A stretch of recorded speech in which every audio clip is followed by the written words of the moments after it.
Backstage Pass, Institute of Gaming. For more details, contact 7093965965.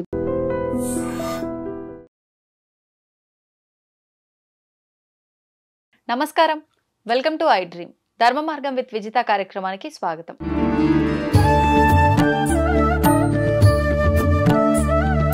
Sankashtahara Chaturthi అనగానే మనం అందరం కూడా గణపతి ఆరాధన చేస్తూ ఉంటాము. ముఖ్యంగా ఉద్యోగరీత్యా ఇబ్బంది పడే వాళ్ళు చాలా మంది ఉంటారు. అయితే కొన్ని పనులు చాలా కాలంగా ఆటంకాలు వచ్చి పోస్ట్పోన్ అవుతూ ఉంటాయి, రకరకాల ఇబ్బందులు వస్తుంటాయి, పనులన్నీ అలా నిలిచిపోతూ ఉంటాయి. అటువంటి వారు ఎక్కువగా గణపతి ఆరాధన చేయాలని చెప్పి అంటుంటారు. మరి గణపతి ఆరాధన ప్రత్యేకించి ఈ సంకష్టహర చతుర్థి రోజు ఏ విధంగా చేయాలో ఇప్పుడు గురుగారితో మాట్లాడి తెలుసుకుందాం. ప్రస్తుతం మనతో పాటు ఉన్నారు ప్రముఖ జ్యోతిష్య పండితులు నందిబట్ల శ్రీహరి శర్మ గారు. ఇప్పుడు వారితో మాట్లాడేద్దాం. నమస్కారం గురుగారు. వాగర్థావివ సంపృక్తౌ వాగర్థ ప్రతిపత్తయే జగతః పితరౌ వందే పార్వతీ పరమేశ్వరౌ. సదాశివ సమారంభాం శంకరాచార్య మధ్యమాం అస్మదాచార్య పర్యంతం వందే గురు పరంపరాం. ఆదిత్యాయ చ సోమాయ మంగళాయ బుధాయ చ గురు శుక్ర శనిభ్యశ్చ రాహవే కేతవే నమః. శృంగేరి జగద్గురు పీఠాధిపతులకి, కంచి పీఠాధిపతులకి నమస్కారములు తెలియజేసుకుంటూ కార్యక్రమాన్ని ప్రారంభిద్దాం. గురుగారు, సంకష్టహర చతుర్థి పూజా విధానం అనేది ఆ ఒక్కరోజు ఆచరించి అంటే ఊరుకునేదా, లేదంటే కొంతమంది చెప్తారు కొన్ని సంవత్సరాల పాటు చేస్తూనే ఉండాలి సంకష్టహర చతుర్థి, కొన్ని నెలల పాటు అని, అలా చేయాలా? దీనికి నియమం అంటూ ఉన్నదమ్మా. జీవితాంతము పాటించే పద్ధతి ఒకటి ఉంటుంది, లేదు ఒక సంవత్సరం మాత్రమే నేను దీక్ష స్వీకరిస్తాను అని ఒకటి ఉంటుంది. కనీసం హీన పక్షంలో 3 సంకష్టహర చతుర్థులైనా 7 సంకష్టహర చతుర్థులైనా కానీ ఆచరించాలి. విధి విధానాన్ని బట్టి కనీసం ఆ ఒక్క రోజునైనా కానీ ఆచరించమని శాస్త్రం చెప్పబడి ఉంది. కాబట్టి ఆ ఒక్క రోజుకైనా ఆచరించవచ్చు, 3 సార్లు అయినా ఆచరించవచ్చు, 7 సార్లు అయినా ఆచరించవచ్చు, సంవత్సరం మొత్తం 12 నెలల పాటు కూడాను ఆచరించవచ్చు. ఇప్పుడు వ్రతం అంటే పురోహితుల సమక్షంలో చేయాల్సి ఉంటుందా? ఎవరికి వాళ్ళే చేసుకోవచ్చు. ఇక్కడ ఏంటంటే ఉదయాన్నే సూర్యోదయ కాలంలోనే కాలకృత్యాదులన్నీ తీర్చుకొని మొట్టమొదటిగా ఉదయిస్తున్నటువంటి సూర్యుడికి నమస్కారం చేసి అర్ఘ్యమిచ్చి సూర్యాష్టకం 6 సార్లు పారాయణం చేయాలి. ఆ రోజున సంకష్టహర చతుర్థి వ్రతాన్ని ఎవరైతే ఆచరిస్తారో ఆ రోజున ఈ యొక్క దాంపత్యము పనికిరాదు, నూనె తలంటుకోవడం అనేటువంటిది పనికిరాదు, అలా నూనె పెట్టుకోవడం పనికిరాదు, అలాగే క్షౌరము గడ్డం గీసుకోవడం లాంటివి పనికిరాదు, మద్య మధుమాంసములు స్వీకరించకూడదు. ఇవన్నీ కూడాను నియమాలు పాటించాలి. మగవారు కూడా ఈ వ్రతాన్ని మగవారు చేయొచ్చు, ఆడవాళ్ళు కూడా చేయవచ్చు, పిల్లలు కూడా చేయొచ్చు. ముఖ్యంగా విద్య కావాలనుకునే వాళ్ళమ్మ, ముఖ్యంగా గణపతి వినాయక చవితి వచ్చిందంటే పిల్లలందరూ పుస్తకాలు పెట్టి అక్కడ గణపతి ఆరాధన చేస్తాం కదా. కాబట్టి పిల్ల పెద్ద పాప చిన్న ముసలి ముతక ఎవ్వరూ దీనికి ఎగ్జామ్షన్ కాదు, అందరూ చేసుకోవచ్చు. ఉపవాసం ఉండాలి. ఉపవాసం ఉంటే చాలా మంచిది. ముఖ్యంగా 3 పిడికిళ్ళ బియ్యము ముడుపు కట్టడం, అనగా ఎర్రటి గుడ్డలో 3 పిడికిళ్ళ బియ్యం కట్టడము, తర్వాత వక్కలు ఖర్జూరకాయలు తోచిన దక్షిణ ఆ విధంగా పెట్టడం పెట్టి ఆ స్వామి ముందర వినాయకుడి విగ్రహాన్ని ముందర కానీ చిత్రపటం ముందర కానీ లేదా వినాయకుడి దేవాలయంలో కానీ కట్టి ముడుపు కట్టి అక్కడ పెట్టి ఆ రోజున వినాయకుడి స్వామి దేవాలయంలో గరికతో అర్చన చేయించుకోవాలి పొద్దున పూట. ఇప్పుడు అన్ని మీరు చెప్పిన ఐటమ్స్ అన్ని ఎన్నెన్ని సంఖ్యమైన చూసుకోవాలి? 3 పిడికిలు పెడితే చాలా. బియ్యం 3 పిడికిలు అన్నారు, మిగతాయి ఒక్కలు 2 ఖర్జూరాలు 2 పెట్టవచ్చు. ఏదైనా ఒక తాంబూలం పెట్టాలి. అక్కడ పెట్టిన తర్వాత దేవాలయానికి వెళ్ళి గరికతో గణపతికి అష్టోత్తర పూజ చేయాలి. శ్వేత అర్కము అంటే తెల్ల జిల్లేడు పూలతో స్వామిని అర్చన చేస్తే చాలా ప్రీతి పొందుతాడట. ఆ రోజంతా వీలైతే ఉపవాసం ఉంటే చాలా ఫలితం. ఎందుకనంటే సంకష్టహర చతుర్థి వ్రతము ఉపవాసం ఉన్నటువంటి వ్యక్తి దానం చేసిన పుణ్యవశము వలన ఇంద్రుడు మధ్యలో ఆగిపోతుంది రథం, ఇంద్రుని విమానం.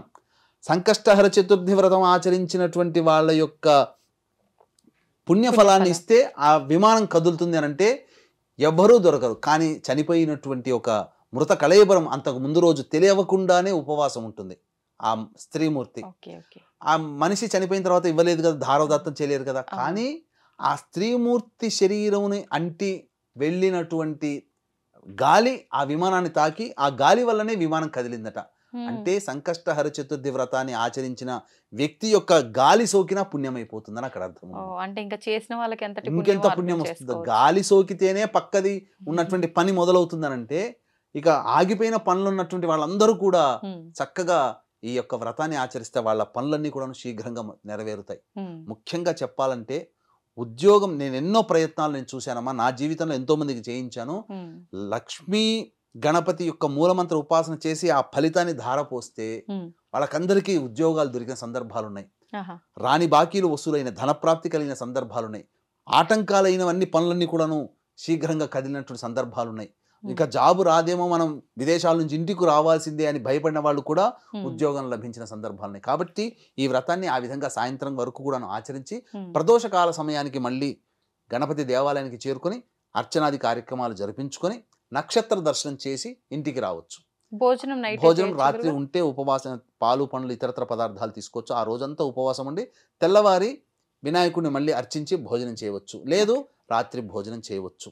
ఈ విధంగా ఉపవాసం గనక ఉన్నట్లయితే తప్పకుండా వాళ్ళ కోరిక నెరవేరుతుందాం. అందులో ఏమాత్రం సందేహం లేదు. అత్యంత యోగవంతమైనటువంటి సంకష్టహర చతుర్థి ఈ డిసెంబర్ 18. ఎందుకంటే పుష్యమీ నక్షత్రం రావడం అనేటువంటిది చాలా గొప్ప విషయం. దేవతా నక్షత్రాల్లో పుష్యమీ నక్షత్రం కూడా ఒకటి. కాబట్టి వీక్షించేటువంటి ప్రేక్షకులకి గమనిక, ఈ యొక్క జాతకరీత్యా కలుగు విద్య, వివాహ, ఉద్యోగ, దాంపత్య, సంతాన, అనారోగ్య సమస్యల నివారణకి మరియు గోచార రీత్యా వృషభ, మిథున, కర్కాటక, సింహతుల, వృశ్చిక, మకర, కుంభమీన రాశిలో జన్మించిన వారికి శనిదోష పరిహారార్థమై సర్వదోష నివారణ పూజలు, హోమాలు అనేటువంటివి ఈ యొక్క 2024 సంవత్సరంలో వచ్చే ఆఖరి ఏకైక శని త్రయోదశి అనురాధ నక్షత్రంతో కూడుకొని వస్తుంది. అద్భుతమైనటువంటి శని త్రయోదశి ఆ రోజున శ్రీశైల క్షేత్రంలో 1700-1500 రూపాయలకి చేయించడం జరుగుతుంది. అవకాశం ఉన్న వాళ్ళు కార్యక్రమ తదనంతరం కాంటాక్ట్ చేసి మీ గోత్రనామాదులు నమోదు చేసుకోవచ్చు. ఈ విధంగా ఉపవాసం ఉండి అర్చన చేసినటువంటి వాళ్ళకి వినాయకుడికి ఇష్టపాత్రులు అవుతారు. కాబట్టి గరికతో అర్చన చేసుకోవాలి. తెల్ల జిల్లేడు పూలు దొరికితే ఆ తెల్ల జిల్లేడు పూలతో అర్చన చేసుకోవాలి. చాలా విశేషం అమ్మా. ఇక కేతుగ్రహం యొక్క అనుగ్రహం కలుగుతుంది. తద్వారా ఏమవుతుందో తెలుసమ్మా, ఎవరికైతే అనారోగ్య రీత్యా మెడ నొప్పి, సర్వికల్ ప్రాబ్లమ్స్ ఉంటాయో ఈ యొక్క గణపతి యొక్క అనుగ్రహం వల్ల ఈ సంకష్టహర చతుర్థి రోజున ఎవరైతే ఆ సంకష్టహర చతుర్థి వ్రతాన్ని ఆచరించినటువంటి వాళ్ళ చేతి ద్వారా తీర్థం పుచ్చుకున్నా చాలమ్మా, వాళ్ళకి అనారోగ్య సమస్యలు తొలగిపోతాయి. అంటే అన్ఐడెంటిఫైడ్ ఇల్నెస్ అని అంటారు. అంటే కేతువు మాయాగ్రహం, కనబడదు. కాబట్టి ఎన్ని డాక్టర్ల చుట్టూ తిరిగినా, ఎన్ని డయాగ్నోసిస్ చేసినా రోగం ఏందో తెలవదు అనుకునేటువంటి వాళ్ళకందరికీ ఆ తీర్థం పుచ్చుకున్న తర్వాత ఖచ్చితంగా రోగ నిర్ధారణ జరిగి తీరుతుంది. తద్వారా అనారోగ్య సమస్యకి మందు డాక్టర్ సూచించడం, మన అనారోగ్య నివారణ అవ్వడం, ఇవన్నీ జరిగి తీరుతాయమ్మా. అయితే ఇప్పుడు అసలు ఇప్పటి వరకు సంకష్టహర చతుర్థి పూజా విధానాన్ని ఎప్పుడు ఆచరించని వాళ్ళు కూడా ఆచరించవచ్చు అంటారా? ఈసారి ఎవరైనా ఆచరించవచ్చమ్మా. కాకపోతే స్త్రీమూర్తులకి ఇబ్బందికర పరిస్థితులు వచ్చినప్పుడు దాన్ని ఆచరించకూడదు. ఇప్పుడు సంవత్సరం పాటు కూడా ఆచరిస్తుంటారు కదమ్మా. ఈ యొక్క 18వ తారీఖు రోజున ఎవరికైనా స్త్రీలకి రజస్వల ఋతుక్రమం వచ్చింది అనుకోండి, అయ్యో మనం ఈ నెల ఆచరించకపోయామే, భంగం అయిపోతుందేమో, వ్రతభంగం అయిపోతుందేమో భయపడుతుంటుంటారు. భయపడాల్సిన పని లేదమ్మా. ఆ రోజున 4వ రోజు అయినా చెయ్యకూడదు, 3 రోజులైతే అసలు చేయకూడదు. మళ్ళీ 5వ రోజు మళ్ళీ శుచిర్భూతులే స్నానం ఆచరించి 5వ రోజు చేసుకోవచ్చు. 5వ రోజు ఈ వ్రతాన్ని ఆచరిస్తే అంతకుముందు చేసినటువంటి వ్రతం ఎలా అయితే చేస్తే ఎంతటి ఫలితం ఉంటుందో వ్రతాన్ని మాత్రం ఆపకూడదు. సంవత్సరం పాటు, సంవత్సరాల తరబడి చేస్తున్న వాళ్ళు 5వ రోజు స్నానమైన 5వ రోజున చేసుకోవచ్చు. ఇప్పుడు ఒకవేళ మధ్యలో సంవత్సరం అంటే ఇంకా 12 నెలలు, ఒక నెల కుదరలేదు, ఒక నెల మనం ఎక్కువ చేయొచ్చా? తర్వాత అట్లా ఉండదు, ఖచ్చితంగా మరి అది ఎలా నెరవేరుతుంది అంటారు? ఇంకా పూర్తిగా సంవత్సరం పాటు ఆచరించే వాళ్ళు చేయాలి కదమ్మా. అందుకనే స్త్రీలు చేసేటట్టయితే ఆటంకం వస్తే అప్పుడు చతుర్థి రోజున ఆటంకం వచ్చింది అనుకోండి, 4 రోజుల వరకు పనికిరారు పూజా విధానానికి. 5వ రోజు స్నానం చేసి ఈ వ్రతాన్ని ఆచరిస్తే అంతకుముందు చేసినటువంటి ఆ తిథితో సంబంధం లేదు, అంతకుముందు చేసిన ఫలితం వస్తుంది. ఒకవేళ మగవాళ్ళు బిజీ స్కెడ్యూల్లో ఉన్నవాళ్ళు అనుకోండి, వాళ్ళ ఇంట్లో భార్యలు ఆచరించవచ్చు, పిల్లలు ఆచరించవచ్చు. వ్రతాన్ని మాత్రం ఆపకూడదు. ఎవరి చేతనైనా కానీ రక్త సంబంధీకులు, దంపతులైనా ఎవరైనా ఒకరు చేస్తే ఆ పుణ్య ఫలితం వస్తుందమ్మా. ఓకే. ఇప్పుడు ఇలా అంటే ఆడవారికి కుదరని పక్షంలో వీళ్ళు వ్రతం చేయడానికి లేదు, ఇంట్లో వాళ్ళు చేస్తున్నారు, కానీ వీళ్ళు మనసులో అంటే భగవంతుని తలుచుకొని ఆ స్తోత్రాలు అవి చదువుకుంటూ ఉపవాసంలో ఉండొచ్చా? మైల ఉన్న వాళ్ళమ్మా ఉండకూడదు. అసలు ఆ స్తోత్రాలు ఆ సమయంలో చేయకూడదు. బ్రహ్మహత్య పాతక దోషంతో ఉంటారు.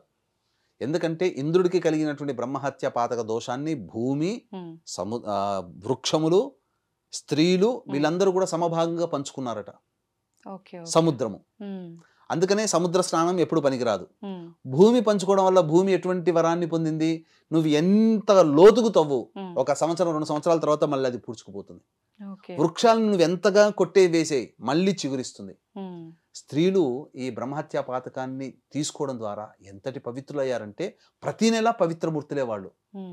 పురుషుడైనా కానీ పాపం చేస్తే అది పాపం అంటుకుంటూ ఉంటుంది. ఓకే. కానీ స్త్రీలు బ్రహ్మహత్య పాతక దోషాన్ని ఇంద్రుని ద్వారా గ్రహించినటువంటి కారణం చేత ఇంద్రుడు ఇచ్చినటువంటి గొప్ప వరం ఏంటంటే ప్రతి నెల వాళ్ళకి యొక్క రుధిరం బయటపడ్డప్పుడు 5వ రోజు నుంచి మళ్ళీ వాళ్ళు పవిత్రులు అవుతారు. ఎంత గొప్ప జన్మమ్మ స్త్రీ జన్మ. నిజంగా. పవిత్రత రావాలంటే మామూలుగానా మగవాళ్ళం మేము ఎన్ని పూజలు చేస్తే మాకు ఆ పవిత్రత వస్తుంది, ఎంత స్నానం ఆచరిస్తే ఏ విధంగా అనుష్ఠానం చేస్తే పవిత్రత వస్తుంది. స్త్రీలకి ఆ యొక్క రుధిరం బయటపడినటువంటి రోజు నుంచి 4 రోజులు ఆచరించి 5వ రోజునే వాళ్ళు స్నానం ఆచరిస్తేనే వాళ్ళు పవిత్రులు అయిపోతారట. ఇంద్రుడు ఇచ్చిన వరం ఇది. ఓకే. ఓకే.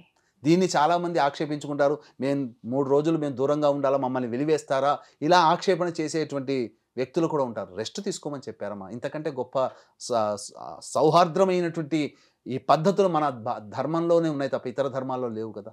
కాబట్టి సదా ఆచరణీయం ఇటువంటి విషయాలు తెలుసుకోవడం ద్వారా అని చెప్పొచ్చు. నిజంగా చాలా మంచి విషయాలు తెలియజేశారు గురుగారు. సంకష్టహర చతుర్థి వ్రత విధానంలో చాలా మందికి సందేహాలు ఉంటాయి. ఆ సందేహాలు కూడా చక్కగా నివృత్తి చేశారు. ధన్యవాదాలు. సర్వం శ్రీ ఉమామహేశ్వర పరబ్రహ్మార్పణమస్తు.